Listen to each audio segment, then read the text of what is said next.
Hola, buenos días. Soy Jerónimo Alonso. Quería confirmar primeramente a través del chat si se oye correctamente para comenzar el webinario de esta mañana.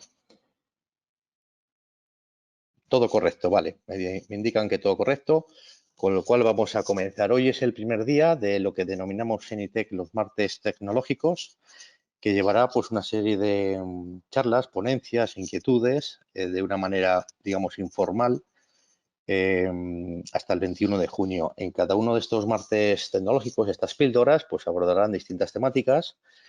La que hoy vamos a ver o lo que hoy os voy a mostrar, pues es el contexto tecnológico en la empresa. Es decir, todo aquello que hasta ahora ha estado rodeando, bordeando las inquietudes digitales en la implantación y digitalización de las empresas y que deberíamos de, bueno, de alguna manera conocer o visualizar para no perder sobre todo el horizonte de dónde venimos, cómo estamos y a dónde vamos y sobre todo lo que queremos a la hora de tomar decisiones en un ámbito digital y en sectores tan importantes económicamente como puede ser la construcción o el sector inmobiliario. Bien, voy a hacer una presentación. En el chat podéis formular las preguntas que estiméis oportunas y en la medida de lo posible, en la última parte de la jornada, pues intentaré resolverlas o contestarlas.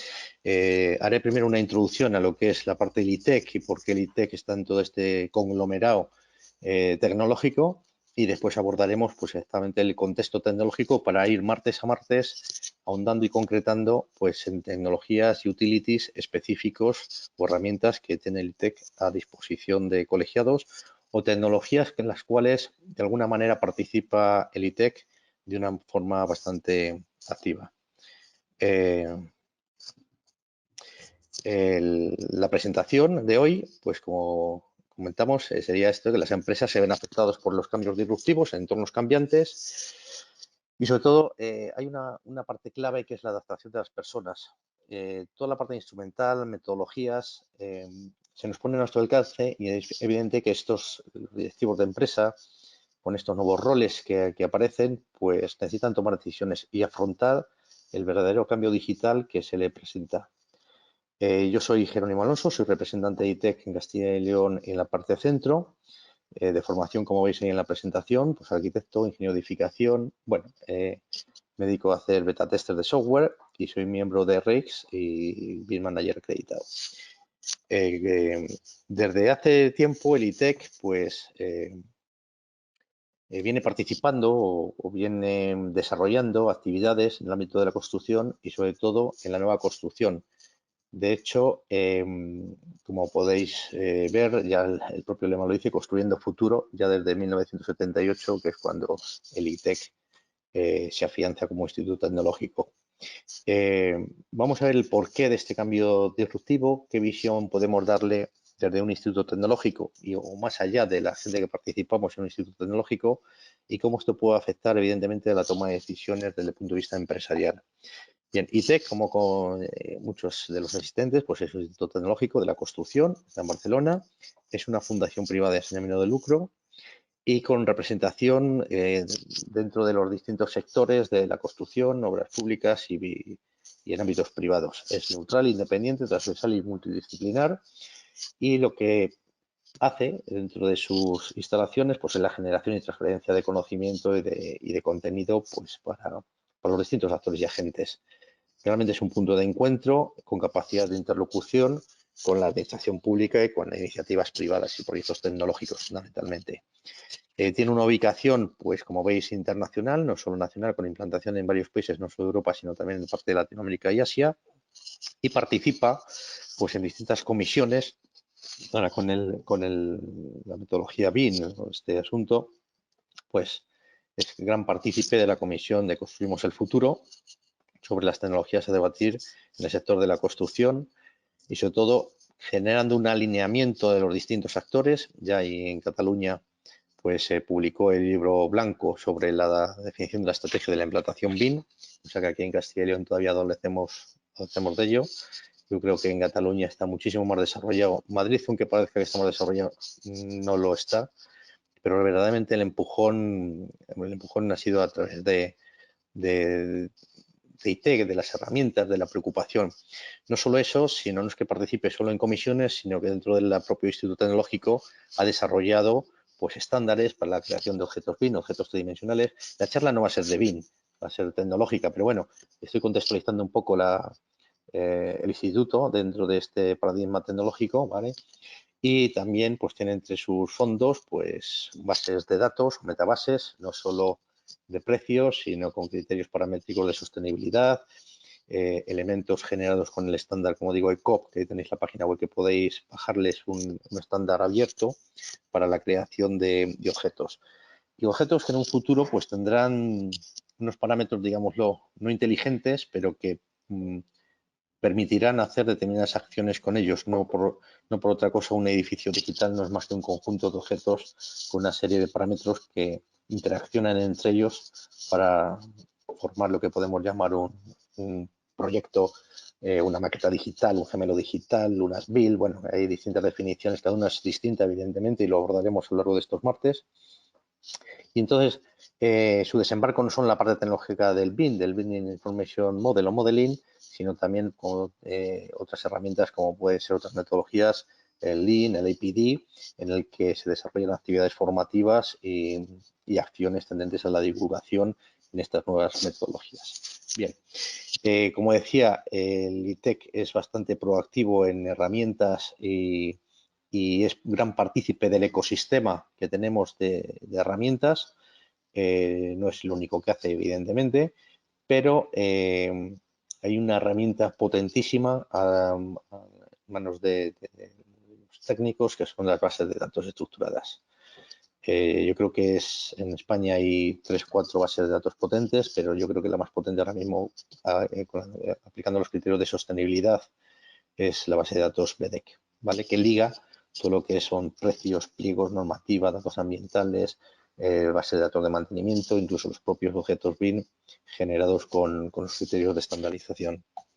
Bien, como conocéis también, pues desarrolló TCQ, el tiempo, coste y calidad, como una herramienta en manos de los técnicos, y la joya de la corona ahora mismo, que es el TCQI en desarrollo, se va retroalimentando con el tiempo, y además un visor que incorpora TCQ en el propio software para la gestión de estas bases de datos. No quiero decir bases de precios porque hace muchísimas más cosas que todo ello.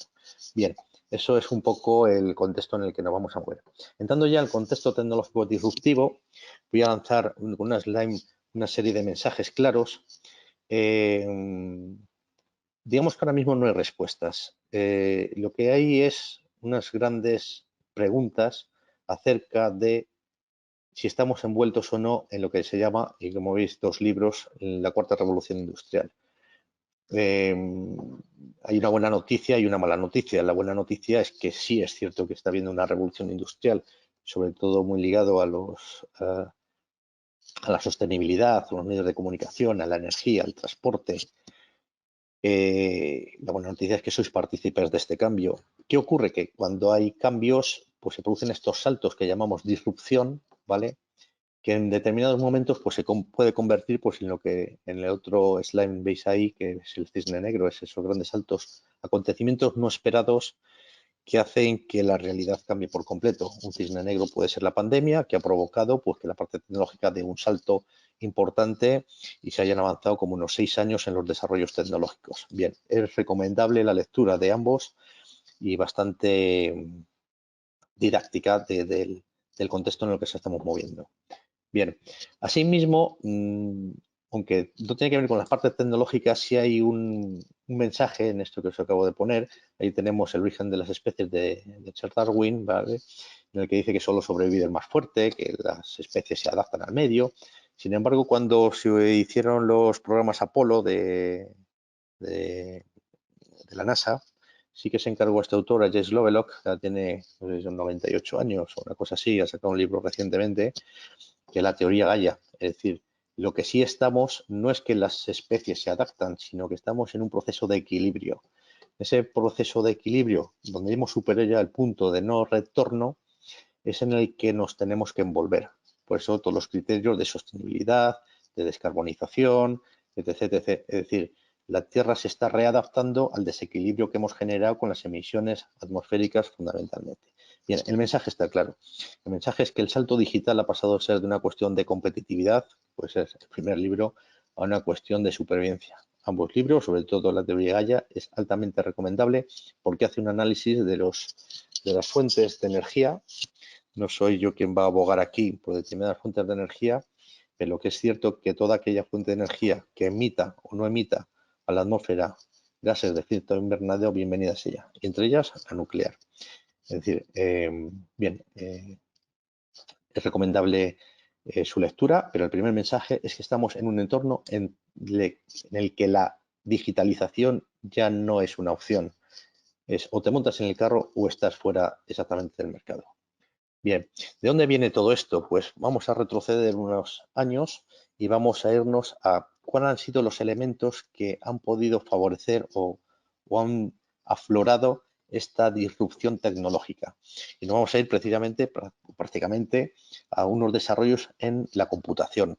Y no solo en la computación, sino en los sistemas de encriptado de las computadoras, en dar seguridad a estos ficheros informáticos, a esta información contenida. Evidentemente, esta ponencia o esta presentación la vais a tener colgada, la vais a poder leer, no es cuestión de que yo la lea aquí, pero sí es cierto que el avance de los sistemas de computación basado en los sistemas encriptados ha sido un avance notable y es tanto, como ahora comentaré, los sistemas blockchain o de registro único que favorecen la inmutabilidad de las transacciones que se hacen entre pares. Ahí os avanzo un poco cómo es o cómo se genera los sistemas criptográficos a través del descubrimiento de Alan Turing de poder construir, no el primer ordenador porque no era un ordenador, pero sí se tiene a Alan Turing como el padre de la computación, ¿vale? Plantea una serie de juegos, estos son físicos normalmente del proyecto Manhattan. Sabéis que el proyecto Manhattan era para construir la primera bomba atómica o el desarrollo nuclear, ¿vale? Y existe una serie de actores fundamentales en todo ello. La primera persona como tal que se puede concebir que construye un ordenador personal es John von Neumann, un físico, pues que en sus ratos libres junto con John Nance pues se dedicaba fundamentalmente a teorizar también sobre la teoría de juegos especulativas, en el que después del proyecto Manhattan pues empiezan a desarrollar para entidades, sobre todo el ejército de Estados Unidos, no solo el ejército, sino entidades muchísimo más potentes que ahora avanzaré. Bueno, dentro de esta historieta hay un libro también de recomendada lectura que se llama El dilema del prisionero y es como estos señores, pues jugando a la guerra de juegos, han visto una película de los años 80 que se llama así Guerra de Juegos, intentan que la computación sea un sistema de comunicación y automatización, ¿vale? Y es el primer desarrollo de ordenador personal para conectar máquinas que están a una distancia y poder ponerlas en alineación, ¿verdad? Eso desarrolla todo el sistema de armamento balístico de misiles de Estados Unidos y es el precursor de lo que ahora entendemos por Internet. La empresa o el organismo, más bien dicho, de Estados Unidos que desarrolla todo esto, pues es la Agencia de Proyectos Avanzados de Investigación en Defensa, ¿vale? Es el que realmente pone en conexión distintas máquinas y genera, digamos, esta primera Internet. Estos señores se dedican a jugar a la guerra. Entonces, para jugar a la guerra, pues necesitan que para el lanzamiento de misiles balísticos, pues estén coordinados todos ellos y empiezan a generar una red que es ahora lo que todos podemos entender por la Internet, ¿de acuerdo? Es el contexto en el que nos movemos, fijaros que estamos hablando de los años 50, fundamentalmente, 40 y pico, 50, en el que ya estos señores disponían de esta tecnología. La eclosión que ahora estamos viviendo tecnológica es de hace unos 20 años a esta parte, es decir, Google y todos estos se han formado a partir de los años 2000 y nos encontramos con tecnología tan disruptivas en el que ahora, podemos vernos inmersos como puede ser la blockchain, que es esa tecnología que permite una tecnología de registro único en que las transacciones de los ficheros informáticos, más bien de los registros criptográficos que dejan rastro los ficheros informáticos, se ha compartido por miles de ordenadores. y se consigue una seguridad absoluta en eso que antes estaba avanzando de los libros del dilema del prisionero, en el que la información, al ser compartida por millones de ordenadores, digamos que es inhackeable. Realmente lo que no se comparte son los ficheros, sino los códigos criptográficos que generan esos ficheros en un registro único, que dado que está compartido por millones de usuarios, es inhackeable. Eso permite la transmisión de valor a través de esos códigos criptográficos y es cuando nacen exactamente pues las criptomonedas. Ahora ya estamos un poco más avanzados, no solo con criptomonedas, sino que tiene sus usos pues en cadena de suministro o optimización de procesos, todo basado en lo que es un registro electrónico único o un notario fedatario de acontecimientos, hitos que suceden entre dos pares, es decir, de ordenador a ordenador.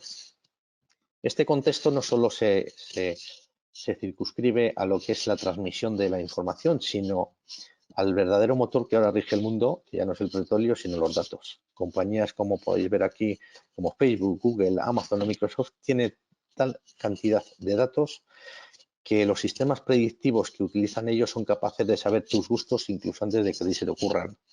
Entonces, digamos que es el petróleo del futuro. Las empresas tecnológicas o no tecnológicas, las empresas que quieran abarcar todo el desarrollo o el salto tecnológico tienen que tener muy en cuenta fundamentalmente dos factores, que son sus datos, su custodia de datos y su business intelligence de esos datos. Es decir, sin datos evidentemente no se pueden tomar decisiones. Bueno, pues los señores que crean estas empresas tienen tantos datos de nosotros que son capaces de predecir exactamente incluso nuestro comportamiento. Y aquí advierto, no es predecir nuestro comportamiento, sino ahondar y estimular nuestro comportamiento en función de un fin determinado. Y eso es un poco más maquiavélico. Eso se utiliza mucho en publicidad, en espionaje, en elecciones. Esto lo hemos visto con las elecciones en Estados Unidos, cómo se puede incitar a través de la paquetización en grupos de o segmentos de población de preferencia, cómo se puede incitar pues, a un cambio de voto, o se puede incitar a una compra, o se puede incitar, bueno, ahora mismo todos nuestros datos se beben a través de la telefonía móvil, fundamentalmente, y la radiofrecuencia, y nuestras tarjetas de crédito. Es decir, dónde estás, con quién te mueves, más allá de los datos personales, me interesan tus comportamientos. Bien, las empresas tienen que empezar a beber la recuperación de esas fuentes de datos para la toma de decisiones inteligentes de cara al futuro. Es lo que estaba comentando, que aplicar a las empresas estas metodologías en gestión de datos, no solo en la parte física, que puede ser la parte del BIM, sino más la explotación del Big Data. Es decir, si yo tengo una cadena de supermercados, si yo tengo una cadena hotelera, yo necesito tomar datos transversal a todo lo que sucede en mis activos. Y es donde nace realmente la parte de la información, que es el BIM, la parte de Big Data, y ahí aparece la palabra, pues el Business Intelligence, ese frontis que me da de cómo está la cosa en función de unos datos existentes y unos datos requeridos. Esa toma de decisiones se utiliza pues para estrategias de empresa, se utiliza para gestiones del cambio, se utiliza para operación y mantenimiento. Bien, desde el punto de vista del contexto social nos vamos a encontrar dos visiones totalmente antagónicas. Uno se desarrolló estos años del año 2015 aproximadamente, el Foro de Nueva York y el Foro Social de Porto Alegre, que lo que venía a decir fundamentalmente en el Foro de Nueva York es que la tecnología estaba muy bien y que íbamos a sustituir fundamentalmente el trabajo por capital, y el Foro Social de Porto Alegre lo que venía a decir es que eso, si no tiene una plasmación en las personas, pues de nada nos va a servir la tecnología. ¿Vale? En cualquier desarrollo tecnológico se produce, y está bastante estudiado, este tipo de curvas de madurez tecnológica, donde evidentemente primero hay un desarrollo, después hay un pico de expectativa, una desilusión, una pequeña implantación y luego una consolidación de estas tecnologías. Por tanto, en las empresas en las que estemos trabajando deberemos de estar analizando exactamente en qué punto de esta implantación vamos a tener. Los cambios socioeconómicos, el contexto, pues ¿qué vamos a tener? Pues que estamos empezando a tener pues brechas digitales, no solo en el mundo, sino también en nuestras empresas, de aquel que no tiene ni firma electrónica, del que no sabe abrir Word. Que corremos el riesgo, como pongo aquí, de sustituir el trabajo por capital. evidentemente los robots pueden sustituir a las personas. Hay algunos partidos políticos que ya están pensando pues, en lo que es la renta universal. La renta universal viene fundamentalmente de unas teorías intelectuales que vienen del foro de Porto Alegre. Entonces, ¿de quién va a pagar la seguridad social cuando echo a todos los trabajadores y los sustituyo por robots? Tenemos un sistema de globalización, es decir, una empresa está ahora inmersa en cualquier acontecimiento que ocurre en China, tiene impacto en España, o en Rusia, tiene impacto en Latinoamérica, y estamos en lo que llamamos la aldea global. Además, tenemos nuevas formas de mercado o Internet como la plaza pública, es decir, yo ya mi venta puede ser masiva porque tengo un foro en el que la plaza pública es en la propia red. Estamos cambiando los sistemas productivos o industrializados por unos sistemas de fabricación. Y esto es un paradigma. Esto teóricamente es de los años también 40-50, la preindustrialización o los sistemas preindustrializados, y ahora es cuando podemos realizarlo. Tenemos máquinas matriciales, tenemos sistemas de computación y además tenemos entornos colaborativos en el trabajo, en el ocio y las relaciones. Es decir, nuestro contexto tecnológico abarca cualquier tipo de acción en la producción y en el consumo de ocio. Y además en las personas. Nos conocemos determinadas aplicaciones para contactar personas. Además tenemos un cambio del sentimiento de propiedad por el de usuario. Y aquí tiene que ver mucho con las aplicaciones de software, que ya no nos las venden, nos las alquilan, ¿no? Y no solo eso, sino que además tenemos derechos de propiedad en el metaverso. Tenemos herramientas tecnológicas, tenemos IoT, Big Data, hiperconectividad. Es decir, todo esto es un atragantamiento de tecnologías que, como no sepamos digerirlos, nos puede consumir a nosotros mismos. Entonces, cuando se tiene una empresa, lo que se tiene que ver bien es en el contexto en el que está, las herramientas que tiene a su alcance, el target que tiene, las herramientas que va a usar, los datos que va a recuperar y cómo lo va a usar para incrementar fundamentalmente las ventas, la eficiencia o los costes, por ejemplo. Tenemos la parte toda de sensorización, monitorización, robótica y nanotecnología a nuestro alcance. Es decir, los sistemas domóticos en viviendas, en cirugías y en medicina ni que hablar, o tenemos nanotecnología en materiales también de aplicación no solo para la salud, sino también, por ejemplo, para generar objetos inteligentes y que, digamos, el propio objeto, aplicando nanotecnología, pueda reconocerse a sí mismo, ¿vale? Y nuevas sensibilidades, evidentemente, el ecologismo, los criterios de sostenibilidad, que ya en la obra pública nos van a empezar a solicitar los análisis de ciclo de vida y criterios de sostenibilidad. Aparte tenemos otros actores, tenemos desde la generación Z y nativos digitales, es decir, conviven 4 generaciones ahora mismo en el rango de edad que tenemos en nuestro entorno laboral, en el que hay evidentemente nativos digitales que esto ya lo vienen de serie, y en ese contexto tenemos que saber generar las estrategias de implantación en nuestras empresas. Además, todos nos convertimos en productores. Y es aquí cuando aparecen el Airbnb y todo este tipo de plataformas en el que el coste marginal se convierte en cero. Recomiendo la lectura también de este libro sobre los sistemas de producción, cómo Internet cambia el sistema y transforma en que todos somos proconsumidores y transformamos nuestra actividad en un entorno puramente colaborativo. Además, tenemos incidencia en sistemas, energía, comunicación, publicidad, finanzas, en cualquier ámbito de la industria con las herramientas que utilicemos. El término disruptivo, pues como evidentemente pone esa foto, es aquel en el que un acontecimiento, un desarrollo, rompe por completo las reglas y crea un salto cualitativo en los avances. Contextos de mercado. Tenemos un mercado de oferta con mayores prestaciones de calidad, consumos energéticos y menores precios, un entorno más competitivo. Estamos ahondando en costes de producción, ya ni en beneficio, en costes de producción. Tenemos un marco normativo bastante exigente y un reparto de responsabilidades entre los distintos intervinientes y agentes. Una normativa muy rígida. Tenemos entre medias los temas de competencias profesionales y personales que se va a transformar en roles. Un mayor número de intervenientes que hay que coordinar en cualquier acción, evidentemente en la constructiva sobre todo. Un control administrativo muy fiscalizador.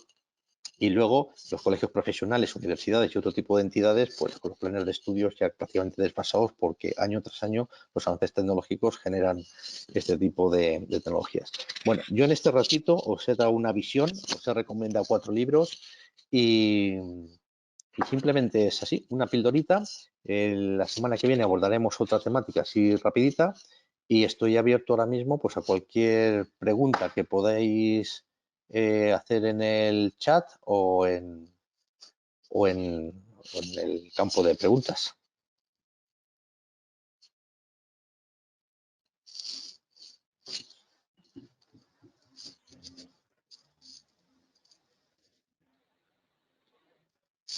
Bien, veo que no hay, a ver,